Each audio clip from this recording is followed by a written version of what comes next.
Kitab Markus, yang merupakan salah satu dari 4 Injil dalam Perjanjian Baru, menawarkan pandangan yang tajam dan langsung atas kehidupan, pelayanan, kematian, dan kebangkitan Yesus Kristus. Dikenal karena gayanya yang ringkas dan cepat, Markus adalah Injil tertua. Diperkirakan ditulis sekitar tahun 65 hingga 70 Masehi, itu sekitar 30 sampai 35 tahun setelah kematian Yesus.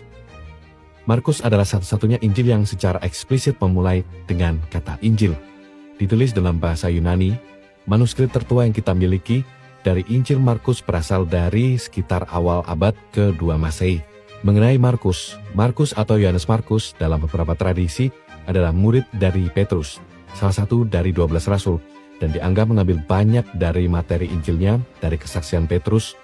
Ini memberikan otoritas dan keasliannya sebagai saksi mata dari banyak peristiwa yang dicatat. Kitab ini dimulai dengan pernyataan tentang Yesus sebagai anak Allah, dan segera mengikuti dengan baptisan Yesus oleh Yohanes Pembaptis. Markus dengan cepat beralih dari satu adegan ke adegan lainnya, sering menggunakan kata segera untuk menghubungkan peristiwa.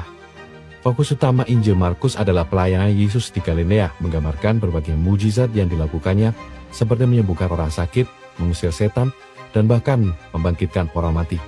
Yesus juga digambarkan sering mengajar melalui perumpamaan, memberikan pelajaran tentang kerajaan Allah dengan cara yang membuat pendengarnya harus berpikir mendalam untuk memahami pesannya. Konflik dengan pemimpin Yahudi digambarkan intens dalam Markus.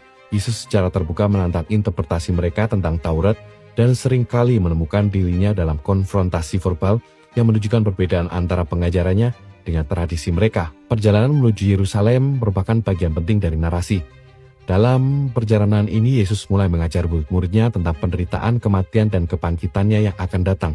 Sebuah tema yang akan menjadi fokus utama terakhir dari Injil. Pada pekan suci, dari kedatangan Yesus di Yerusalem, pembersihan bait Allah, hingga perjamuan terakhir, pengkhianatan, penangkapan, pengadilan, penyaliban, dan akhirnya kebangkitannya, merupakan puncak dari narasi Markus. Kebangkitan Yesus, meski diceritakan secara singkat, menjadi klimaks dari Injil, menegaskan identitas dan misinya sebagai Mesias dan juga anak Allah. Pada Markus 15 ayat 39 juga dikatakan, ketika perwira yang berdiri di depan salib Yesus melihat bagaimana Yesus mati, dia berkata, orang ini benar-benar anak Allah.